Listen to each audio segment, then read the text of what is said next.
आज सभी लोगों के कुछ डाउट हैं, बहुत सारे लोगों के मैसेज, कमेंट और कॉल भी आ रहे हैं कि हमें प्रैक्टिकल के बारे में बता दीजिए कि क्या और कैसे करना है। तो मुझे लगा कि क्यों ना मैं आप सबको अच्छे से बता दूं कि आखिर प्रैक्टिकल रियल में कैसे होता है। अगर आपने अभी तक कभी नहीं दिया है तो किस तरीके से आपका प्रैक्टिकल हो सकता है, किस तरीके से कौन से क्वेश्चंस हैं जो प्रैक्टिकल के लिए प्रिपेयर्ड आपको कर लेना है। स्पेशली ये वीडियो ओटी के बच्चों के लिए है, जो भी ओटी टेक्नीशियंस स्टूडेंट हैं फर्स्ट ईयर में, सेकेंड ईयर में। तो कौन से क्वेश्चंस आपसे पूछे जा सकते हैं और क्वेश्चंस पूछे भी जाएंगे तो किस तरीके से पूछा जाएगा। ठीक है, तरीके होते हैं कई तरीके से क्वेश्चन पूछने के लिए। जो चीज़ आपको पता भी है, आंसर भी है, लेकिन अलग तरीके से पूछ लिया जाएगा तो हो सकता है कि आप उसका आंसर ना कर पाओ। जैसे मैं आपको बता दूं कि जैसे आपको सारे जनरल इंस्ट्रूमेंट पता हैं, ओटी में कौन कौन से जनरल इंस्ट्रूमेंट होते हैं। अब जैसे नीडल होल्डर की ही बात कर लेते हैं या फिर सीजर की बात कर लेते हैं। थ्रेड कटिंग सीजर है जिससे हम धागा कट करते हैं।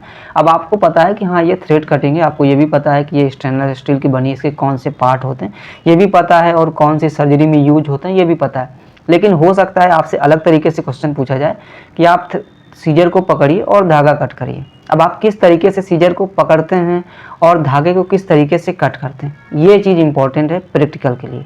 ये नहीं इंपॉर्टेंट है कि आपको इस इंस्ट्रूमेंट का नाम पता है, इंपॉर्टेंट ये है कि उस इंस्ट्रूमेंट का यूज आप कैसे करेंगे, आप किस तरीके से सर्जन को देंगे, किस तरीके से अगर आपको खुद सूचर कट करना है तो किस तरीके से सीजर का यूज सूचर को कट करने में करेंगे। मान लिया सर्जरी हो रही है, सूचरिंग हो रही है, उस टाइम पे आप के हाथ में सीजर है और आप सूचर को कट कर रहे हैं, तो किस तरीके से आप सूचर कट करेंगे ये तरीके आपको पता होने चाहिए। तो आई होप कि जनरल इंस्ट्रूमेंट में आपको सारे इंस्ट्रूमेंट इसी तरीके से तैयार करना है। जैसे नीडल होल्डर किस तरीके से पकड़ना है, ठीक है, किस तरीके से होल्ड करना है, किस तरीके से, सारी चीज़ें आपको क्लियर होनी चाहिए। उसके पार्ट्स कौन से होते हैं ये पता होना चाहिए।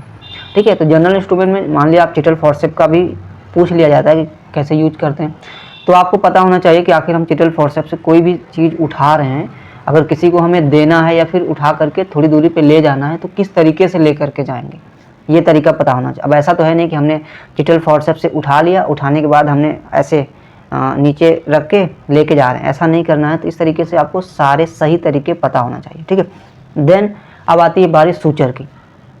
सूचर के सबसे इम्पोर्टेंट है कलर।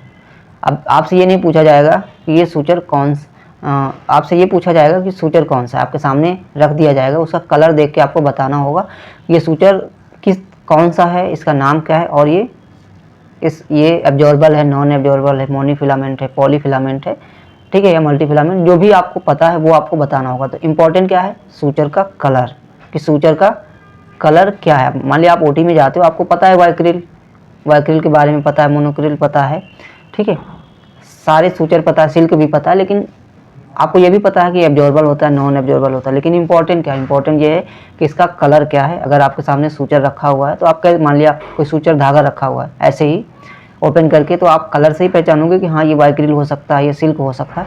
तो आपके लिए इंपॉर्टेंट है उसका कलर, तो आपको उसका कलर जरूर याद करके रख लेना है। देन उसके बाद सूचर्स किस तरीके से बनाए जाते हैं। मान लिया आपसे कुछ भी पूछा जा सकता है, कौन सा नेचुरल है, कौन सा आर्टिफिशियल है, ठीक है, तो ये सारी चीज़ें आपसे पूछा जा सकता है। उसके बाद सबसे इम्पॉर्टेंट है कैनुला की कलर कोडिंग। जैसे मान लिया ग्रीन कैनुला है हमारा 18 नंबर का, तो अब आपको पता होना चाहिए कि ग्रीन कैनुला है, लेकिन सबसे इम्पॉर्टेंट है कैनुला के पार्ट। आप कैनुला हमेशा देखते हो, कैनुला आपने लगाया भी होगा, लेकिन आपने कभी हो सकता है नोटिस ना किया हो उसके पार्ट के बारे में। तो कैनुला के सारे पार्ट आपको याद होने चाहिए कि कौन कौन सा पार्ट है, साथ में आपको उसका फ्लो रेट भी पता होना चाहिए। ठीक है, तो कैनुला के बारे में इतनी चीज़ें आपको ज़रूर पता होनी चाहिए। उसके बाद कैनुला का स्टरलाइजेशन प्रोसेस क्या होता है वो भी आपको पता होना चाहिए। देन अब आपको सर्जिकल पोजीशन के बारे में पूछा जा सकता है कि हाँ कौन कौन सी सर्जरी, मान लिया आपसे सुपाइन पूछ लिया गया कि सुपाइन में कौन कौन सर्जरी परफॉर्म करते हैं, तो सुपाइन में आप जो सर्जरी बताओगे उससे रिलेटेड भी आपसे क्वेश्चन पूछा जा सकता है। ये चीज़ें आपको आनी चाहिए। ठीक है, अब आता है हमारा राइल्स ट्यूब, जैसे नाइजोगैस्ट्रिक ट्यूब, ठीक है, तो इसका भी आपको कलर कोडिंग कितने गॉज का होता है और कहाँ से कहाँ तक इंसर्ट करते हैं। जैसे मान लिया आप नोज से, जो भी आपका नाइजोगैस्ट्रिक ट्यूब होता है, राइल्स ट्यूब जिसे कहते हैं, नोज से एसोफेगस से आपका स्टमक तक जाता है। तो ये चीज़ें आपके लिए इंपॉर्टेंट है, आपको पता होना चाहिए। ठीक है, और साथ में डायग्राम और किस चीज़ का बना होता है, राइस ट्यूब आपका किस चीज़ का बना होता है ये भी आपको पता होना चाहिए। उसके बाद इम्पॉर्टेंट है यूरिनरी कैथेटर। अब आपसे पूछा जाएगा कि यूरिनरी कैथेटर किसका बना होता है, और ठीक है, जैसे मान लिया आपको पता है कि हाँ किस चीज़ का बना है, आपने बता दिया। उसके बाद कितने प्रकार का होता है और प्रोसीजर क्या होगा, किस तरीके से आप कैथेटराइजेशन करेंगे। तो ये सारी चीज़ें आपकी प्रैक्टिकली चीज़ें हैं जो आपको पता होनी चाहिए, ठीक है। उसके बाद आता है हमारा बीपी, वेरी इंपॉर्टेंट है। बीपी का नॉर्मल रेंज तो सबको पता है कि हाँ इतना होता है, ठीक है। आपसे पूछा जाएगा प्रोसीजर, पेशेंट आपसे पूछा जाएगा बीपी आप किस तरीके से लेंगे। तो आप जैसे मान लिया कोई पेशेंट है, उसे बताएंगे कि हाँ सबसे पहले आइडेंटिफाई करेंगे इस पेशेंट का लेना है, देन उसके बाद क्या है कि क्या क्या आपको करना है, सारा प्रोसीजर आपको बताना इस तरीके से। ऐसा नहीं कि आप नॉर्मल बता दिया हो गया, नहीं, बीपी किस तरीके से लेना है, कौन सा साइस्टोलिक कब होता है, डायस्टोलिक किसे कहते हैं, ये चीज़ें आपको पता होनी चाहिए। उसके बाद आता है हमारा स्पाइनल नीडल, ठीक है। स्पाइनल नीडल का आपको गॉज पता होना चाहिए, और जैसे मान लो 23-25 नंबर का सबसे ज़्यादा यूज करते हैं, तो इनका कलर क्या है, जैसे 23 का ब्लू हो गया, ठीक है। तो इसी तरीके से सबका आपको कलर पता होना चाहिए। उसके बाद इसके भी पार्ट आपको पता होना चाहिए, ठीक है। उसके बाद क्या है, इस जैसे मान लिया आप स्पाइनल नीडल यूज करते हैं तो कहाँ पर यूज करेंगे, L3, L4, L5, ठीक है। इस तरीके से आपको बताना होगा किसके बीच में यूज करते हैं। अब आता है आपके सामने रखी होगी इंडोट्रैकियल ट्यूब, तो बताना होगा पहचान के कि ये क्या है, इंडोट्रैकियल ट्यूब है, ठीक है। उसके बाद उसमें पूछा जाएगा कि इसमें कफ मौजूद है, ये क्यों मौजूद होता है, इसमें कितने ml हम लोग एयर जो है डालते हैं, ये पता होना चाहिए। इसमें कैनेक्टर होता है, वो कितने mm का होता है, और इसमें रेडियो ओपेक लाइन होती है, उसका क्या कारण है, क्यों ये रेडियो ओपेक लाइन दी जाती है, ठीक है। तो ये सारी चीज़ें आपको पता होना चाहिए, ठीक है। जैसे रेडियो ओपेक लाइन दी जाती है तो आपका एक्सरे में विजुलाइज हो सके, इसलिए रेडियो ओपेक लाइन दी जाती है, ठीक है। कनेक्टर 15 mm का होता है, मर्फी आई होती है, वो क्यों दी जाती है, ताकि अगर एक रास्ता बंद हो सके तो दूसरा रास्ता ओपन रहे, इसलिए दी जाती है। कफ क्यों दिया जाता है, कफ क्यों होता है, उसमें कितने ml एयर डालते हैं, ये चीज़ें आपको इंपॉर्टेंट है, ठीक है। एडल्ट में कितने नंबर यूज करते हैं, जैसे एडल्ट में मेल में 8 नंबर, फीमेल में 7.5, तो ये चीज़ें आपको पता होनी चाहिए। और इम्पॉर्टेंट है इंडोट्रैकियल ट्यूब किसकी बनी होती है, साथ में जितना भी मैं बता रहा हूँ एनेस्थीसिया इक्विपमेंट का, वो किससे स्टेलाइज करते हैं, वेरी इंपॉर्टेंट है।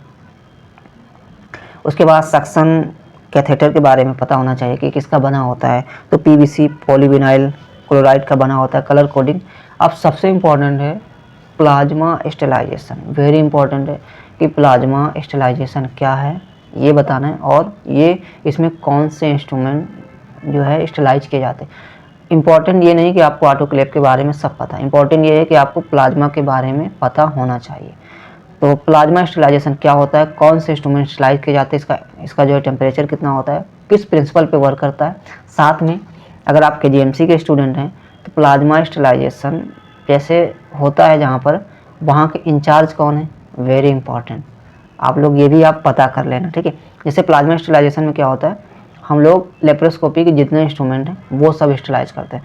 तो इम्पोर्टेंट ये रहेगा कि आपसे क्वेश्चन पूछा जाएगा कि लेप्रोस्कोपी इंस्ट्रूमेंट का बेस्ट मेथड क्या है स्टेलाइजेशन का, तो आप लोग बहुत सारे लोग कहेंगे अगर नहीं पता है तो ऑटोक्लेव बोल देंगे, जो कि पूरी तरीके से गलत हो जाएगा। आपको सबसे बेस्ट बताना है प्लाज्मा स्टेलाइजेशन। फिर पूछा जाएगा इसका प्रिंसिपल क्या होता है, तो H2O2 वेपर होता है, ठीक है, तो ये बताना, ठीक है। उसके बाद आता है आपके सामने, आपने देखा होगा सारी चीज़ें, मतलब कि जैसे आपका हो रहा है कोलिसिस्टेक्टमी, उसमें कौन कौन से इंस्ट्रूमेंट लगे वो पता होना चाहिए। तो लेप्रोस्कोपी के जितने इंस्ट्रूमेंट हैं, जैसे आपका Veress needle, trocar, cannula, Maryland, forcep, इन सब के बारे में पता होना चाहिए। जैसे मैरीलैंड ट्रोमेटिक होती है, ये भी चीज़ें आपको पता होनी चाहिए। तो आई होप जो क्वेश्चंस मैं बता रहा हूँ इन सब के आंसर आप लोग लिख लोगे, पढ़ लोगे। मैं आंसर नहीं बता रहा हूँ क्योंकि आंसर बताने में लगूंगा तो वीडियो काफ़ी लंबा हो जाएगा, इसलिए जो क्वेश्चंस मैं बता रहा हूँ उन्हें आप नोट करते चलिए, आपके काम आएंगे प्रैक्टिकल के लिए। फिर भी अगर आपका कोई डाउट रहेगा, कोई क्वेश्चन रहेगा तो कमेंट करना, ठीक है। तो मैंने बता दिया प्लाज्मा स्टेलाइजेशन। अब आता है आपका एनेस्थीसिया, ठीक है। एनेस्थीसिया के बारे में आपसे पूछा जाएगा क्या, सोडा लाइम कैनिस्टर, ठीक है, उसमें कौन कौन सा कंपोजिशन होता है वो पूछा जा सकता है। वेपोराइजर का कलर कोडिंग, और बच्चों में कौन सा यूज करते हैं, जैसे बच्चों में कौन सा यूज करेंगे? हम लोग सिवोफ्लोरिन यूज करेंगे, सबसे बेस्ट होता है। ठीक है, तो ये पूछा जा सकता है। उसके बाद आपसे ये भी पूछा जा सकता है कि बच्चों में कौन सा ड्रिप सेट यूज करते हैं, आईवी सेट कौन सा यूज करते हैं। ठीक है, मैक्रो, माइक्रो या फिर मैक्रो। ठीक है, तो ये चीज़ें पता होनी चाहिए। उसमें कितने जो है 1 ml को कितने ड्रॉप में कन्वर्ट करना होता है, ये भी आपको पता होना चाहिए। जैसे मान लिया माइक्रो है तो 15 GTT प्रति ml, माइक्रो है तो 60 GTT प्रति ml। तो माइक्रो हम पीडियाट्रिक में बच्चों में यूज करेंगे। ठीक है, और एडल्ट में हम माइक्रो यूज करेंगे, इसमें 15 GTT प्रति ml होता है। मतलब 1 ml को 15 बूंदों में कन्वर्ट करना। ठीक है, आप लोगों ने आई फ्लूट लगाया होगा। ठीक है, तो जो भी बूंदे नीचे गिरती हैं तो क्या होता है, जो भी आप बूंदे काउंट करेंगे 15 बूंदे आप समझ लो आई हुई हैं, गिरी हुई हैं, तो क्या होगा वो 1 ml, मतलब ये होता है 15 GTT प्रति ml। ठीक है, तो ये क्वेश्चन हो गया।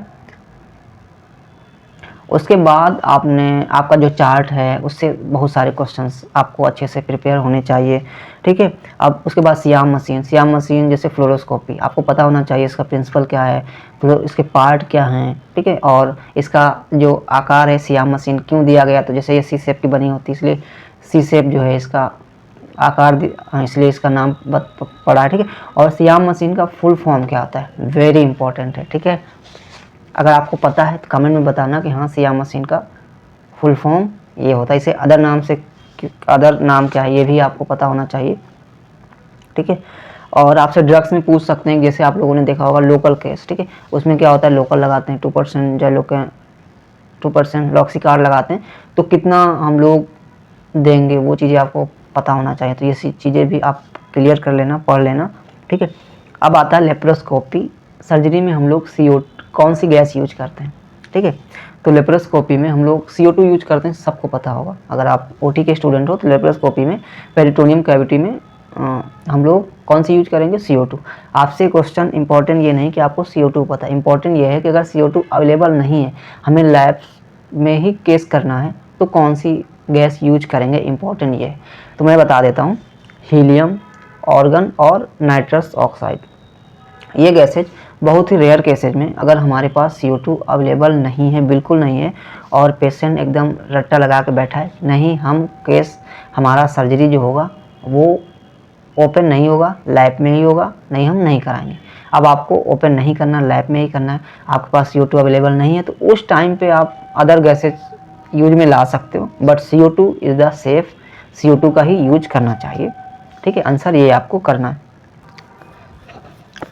कुछ चीज़ें और भी हैं जो बता देता हूँ, उन्हें आप लोग पढ़ लेना, प्रिपेयर कर लेना, एग्जाम में पूछ लिया जाएगा। ठीक है, कुछ चीज़ें और हैं फ्रेंड्स जो मैं अभी आपको क्लियर कर देता हूँ, उन्हें आप लोग अच्छे से प्रिपेयर कर लेना। प्रैक्टिकल के साथ साथ लाइफ में भी काम आएंगी, आप कहीं भी जॉब करेंगे वहाँ पर भी काम आएंगी। अब जैसे मान लिया आपसे पूछा जाएगा पेंटिंग ड्रेपिंग। ठीक है, अब पेंटिंग आप किस तरीके से करेंगे, ठीक है, कौन कौन से एंटीसेप्टिक यूज करेंगे, जैसे मान लिया फर्स्ट कौन सा करेंगे, सेकंड कौन सा करेंगे, थर्ड कौन सा करेंगे, तो ये चीज़ें आपको पता होना चाहिए। तो फर्स्ट हम बता देते हैं, जैसे फर्स्ट आपको यूज करना है तो फर्स्ट आप सेवलॉन, उसके बाद क्या यूज करेंगे, स्पिरिट, उसके बाद बेटाडीन। ठीक है, तो ये चीज़ आपको एकदम पता होनी चाहिए, आपसे पूछ सकते हैं। उसके बाद आता है OT का स्टेलाइजेशन। OT का स्टेलाइजेशन कैसे करेंगे, ठीक है, आप बताएंगे नॉर्मल सा फ्यूमिगेशन। अब फ्यूमिगेशन चलिए ठीक है, अब प्रैक्टिकली अगर देखें फ्यूमिगेशन आपसे पूछा जाएगा कि फ्यूमिगेशन में कौन सा केमिकल यूज करते हैं। ठीक है, फ्यूमिगेशन कितने मिनट तक होता है, फ्यूमिगेशन करने का प्रोसीजर क्या है, ये इतने क्वेश्चन हैं जो आपको पता होना चाहिए आपके एग्जाम के लिए, प्रैक्टिकल के लिए वेरी इंपॉर्टेंट। प्रैक्टिकल मतलब आपसे प्रैक्टिकल चीज़ें पूछी जाएंगी। ठीक है, जो आपको खुद करना है उसके बारे में बताना है। ऐसा नहीं कि आपने पढ़ लिया बस हो गया, आप खुद कर रहे हैं, मतलब प्रैक्टिकल कर रहे हैं, वो चीज़ आपको बताना है।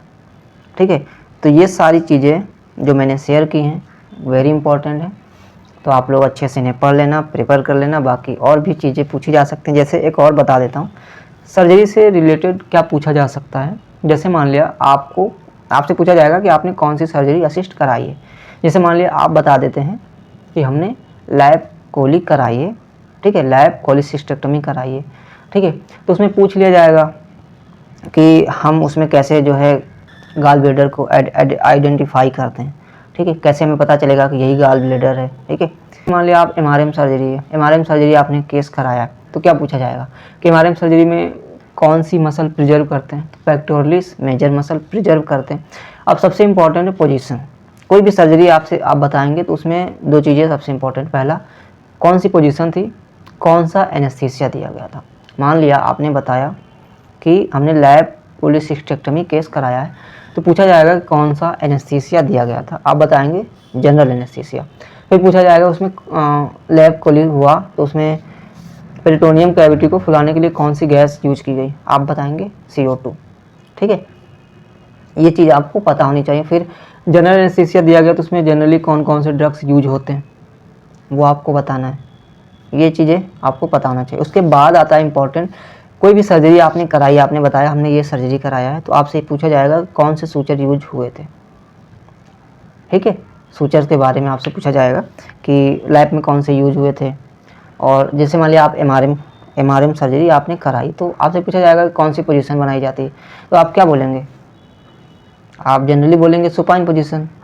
ठीक है, फिर पोजीशन ऐसा नहीं कि आपको बस पता है कि सुपाइन पोजीशन हो गया, आपको पूरे पार्ट पता होना चाहिए कि जैसे हमारा हाथ है, जिस साइड की सर्जरी करना है तो MRM में क्या करते हैं, हाथ को 90 डिग्री पे रखते हैं। ठीक है, आप क्यों करते हैं, उसके बाद जब भी है हम लोग सैंड बैग अप्लाई कर देते हैं पीछे, जिससे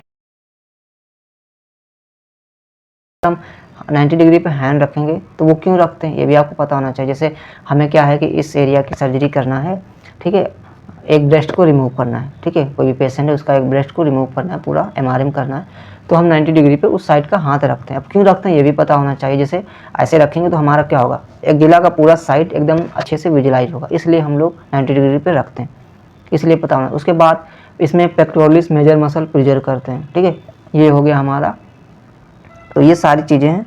उसके बाद सूचर कौन सा यूज होता है ये चीज़ें आपको बताना है। ठीक है, ड्रेन क्यों फिक्स करते हैं ये भी आपको पता होना चाहिए। आई होप मैंने वैसे इस वीडियो में आपको किसी भी क्वेश्चन का आंसर नहीं बताया है, लेकिन सारे क्वेश्चंस मैंने बताया कि हाँ ये क्वेश्चन से यहाँ से बन सकता है, क्योंकि एग्ज़ाम से भी ज़्यादा डर प्रैक्टिकल से लगता है। ठीक है, कि प्रैक्टिकल कैसा जाएगा हमारा, सब लोग परेशान रहते हैं, बट डोंट वरी, परेशान होने की ज़रूरत नहीं है। प्रैक्टिकल सबका अच्छा होता है, जैसा भी होता है सब अच्छा होता है, कुछ इतना नहीं पूछा जाता है कि आप नहीं बता सकते। अगर आप सच में कॉलेज आए हैं, आपने OT में काम किया है, पढ़ाई की है, तो आंसर आप पक्का कर सकते हैं, एकदम पक्का। तो इसलिए घबराना बिल्कुल नहीं, बस आप प्रॉपर कॉलेज आए हैं, प्रॉपर क्लासें किए हैं, प्रॉपर पोस्टिंग मन से किए हैं, हाँ थोड़ा बहुत सीखा हमने, जानकारी ली है, तो प्रैक्टिकल में कुछ ऐसा नहीं पूछा जाएगा जो आप नहीं बता पाओगे। जो चीज़ें बताई हैं ये चीज़ें तो जनरल हैं, आपको पता होनी चाहिए, तो ऐसे आप लोग तैयार कर सकते हैं। अब वीडियो कैसा लगा आप लोग कमेंट करना। ठीक है, मैंने आंसर किसी का नहीं बताया, मतलब कुछ आंसर्स बताएं, आंसर सारे आपको खोज के रखना है। और एक दो PDF भी मैंने टेलीग्राम पे भेज दिए, वहाँ पर भी आप लोग जा करके देख सकते हो, बहुत सारा डिटेल में मैंने भेजा है, जो भी चीज़ें यहाँ पे मैंने बताई उनके बारे में डिटेल में मैंने भेजा है। ठीक है, तो वहाँ पर जाकर देख सकते हो। चलिए फिर मिलेंगे नेक्स्ट वीडियो में, और हाँ चैनल सब्सक्राइब नहीं किया तो कर लेना, ऐसे ही वीडियोज़ मिलते रहेंगे।